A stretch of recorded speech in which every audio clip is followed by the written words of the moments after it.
Mr. President, I want to clarify something from Michelle Kaczynski's report from the White House. Did Putin tell you that if he wanted to, within 2 days, he could have his military in Kiev, in Warsaw, which is a NATO ally, in the Baltic states? Did he say that to you?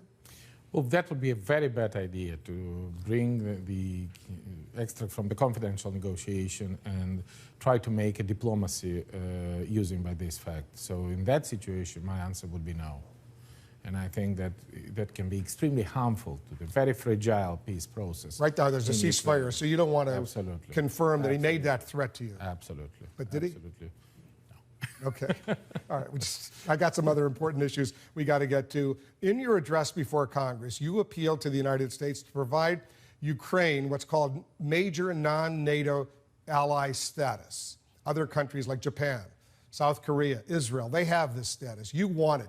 What did the President of the United States tell you? Will Ukraine be a major non-NATO ally, which is very significant? My answer would be, again, very straightforward. The answer of the President Obama was no. He told you no? He told me no because we already have a special status for the level of the cooperation with between the United States and Ukraine. The level of the security and defense cooperation is much higher than just the status of the NATO ally. For example, granting to the Argentina. And we are working on the special status for the strategic and defense and security partner of the United States, and I think that would be more efficient than just. So you must be disappointed. You made the appeal before Congress. You were applauded. Again, they gave you a standing ovation when you made the appeal. We received more than we asked. So you're basically satisfied with what you got, even though you didn't get that. Absolutely. All right, let's talk. We do not refuse. We received more than we asked, and we will have a special program for the cooperation in the security sector. We will have a special American team for reforming our security and defense sector. We will have a special way of cooperation for the trained and equipped program. We have enough, and I am completely satisfied with today's cooperation with the White House. Here's what's very upsetting to me, who's someone who's covered the collapse of the Soviet Union, the independence of Ukraine, the other republics of the former Soviet Union. I have here in my hand the Budapest Memorandum that was signed December 1994. It was signed by the President of Russia, the Russian Federation, Boris Yeltsin, President of the United States, William J. Clinton, John Major, Prime Minister of Britain, and others. And it guarantees Ukrainian sovereignty in exchange for Ukraine giving up its nuclear weapons. There would be no violation of we would respect the independent sovereignty, existing borders of Ukraine. Now, Russia violated. You believe Russia violated the Budapest Memorandum, right? I'm assured that. So how disappointed are you that the United States, Britain, the other signatories of this didn't do much, didn't do enough to prevent Russia from doing this? Well, we should understand that this is not only the Budapest Memorandum is not working and collapsed. With the Russian invasion to Crimea, with the Russian aggression to the eastern part of Donetsk and Lugansk region of Ukraine, that was collapsed the whole total post-war security system in the world. Because what mechanism the world create just for the security? United Nations Security Council, NATO, General Assembly of the United Nations, the Special Regional Security Ally, and all these things are simply not working. It's shocking that all of these, you gave up Ukraine. You had a lot of nuclear stockpiles inside, weapons. You gave them all up in exchange for an ironclad commitment from Russia, the U.S., Britain, that your sovereignty would be respected, and it wasn't.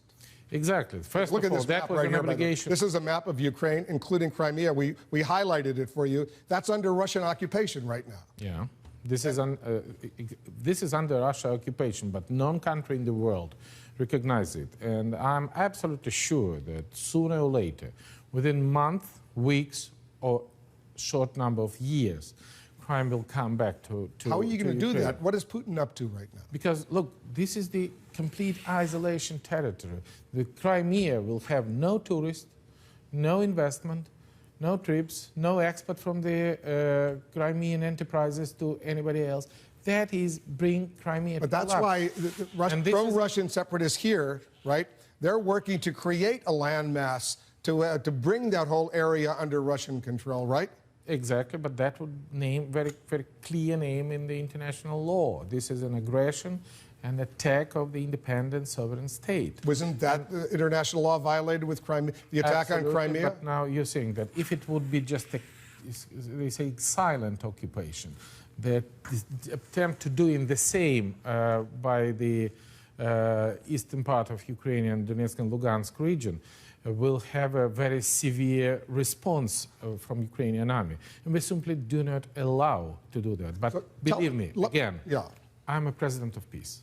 We are in process of the peace plan. We have a ceasefire for the 12 days. Is it working? And every single day when we have a ceasefire, less Ukrainian soldiers, less Ukrainian civilians, less Russian soldiers are dead. And I'm absolutely sure that before end of this week, we will have a second stage of the Minsk Memorandum, which will be completely stop and withdraw the heavy artillery, rocket, missiles, reactive system, and anything like that. And I am absolutely, I promise I do my best to have this ceasefire bring to the real peace on the territory of Ukraine. As you know, there are a lot of people who fear Putin not only wants parts of Ukraine, but other Moldova, Georgia. He's looking to expand that Russian empire right now. Do you believe that? That's possible. And we should act responsibly. And we should have plan A for the peace plan and plan B. What the whole world community will do if the aggression will continue. Because again, this is not the war against Ukraine. This is the war against the free world. This is a war against the freedom, the democracy. And if we give the opportunity to act like that, like business as usual, that would be the danger for the whole global. I was in Poland a few weeks ago, which is a NATO ally. They're worried over there. Absolutely. The Baltic states, they're all NATO allies, Estonia, Latvia, Lithuania. They're worried. Here's the question. You live right there. You're a lot closer to the scene than we are. Should they be worried, even though Article 5 of the NATO alliance says if there's any attack on them, all the NATO allies, including the U.S., would have to come to their defense? Conflict in Ukraine bring absolutely new vision for the NATO approach for the security in the region and in the whole world. I think that now with the more states will spend more money on the security, and the level of the readiness of to defend their own country would be much higher. But I want to confirm you that we Ukrainians are ready to fight against the danger, against the aggressor. And this is not just a word, a slogan. My son are there. Your son's in the Army? Absolutely. And he's a volunteer. And he's graduating Eton, London School of Economics, INSEAD, Oxford. He's voluntarily. He's a volunteer in the Army? Absolutely. And he's a commander of the artillery unit. And his platoon lost wounded 4 persons during the last 3 weeks. And this is the very powerful signal. What does it feel? Not only a president, not only the citizen, but the father, understanding how dangerous is the process and how important it is to bring the peace to the territory. Let me get your thought on MH17, the Malaysian airliner that was shot down over Ukraine. It's shocking to me that area where that plane went down, there could be bodies that are still that no one has even gone there to try to resolve that situation. Who do you blame for that? This is absolutely sure that, first of all, we create the investigation commission, and I, as a president of Ukraine, give a leadership in this commission to the Dutch inspector, because the Dutch was the nation who suffered the most from this. The only thing they said so far is that a missile shot it down, but they're not saying who's responsible. Within a few days a week, we will receive the preliminary report, and that would be absolutely sure demonstrating that this is a Russian weapons operated by Russian trained personnel, and the launch of the missile was done from the territory controlled by the Russian controlled the rebels and separatists. And this is was a very important demonstration how small is the world and how the global danger of the terrorism can attack in any country from Malaysia, Indonesia, Australia to Netherlands and the United States and Canada.